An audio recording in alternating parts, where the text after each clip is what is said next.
காசாவை புனரமைப்பதற்கான நிதியை இஸ்ரேலிடமிருந்து வசூலிக்க வேண்டும். துருக்கி அதிபர் எர்டோகான் யோசனை.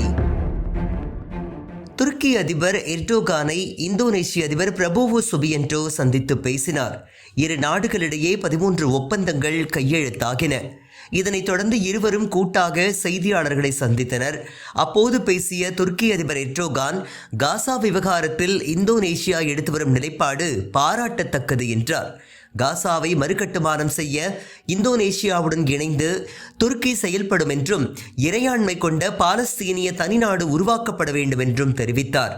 காசாவில் அமைதி நிலவும் வரை அரபு பிராந்தியத்தில் அமைதி நிலவாது என்று கூறிய அவர், இஸ்ரேலின் 15 மாத தாக்குதல்களால் $100 பில்லியன் அளவிற்கு காசாவில் சேதம் ஏற்பட்டுள்ளதாக குறிப்பிட்டார்.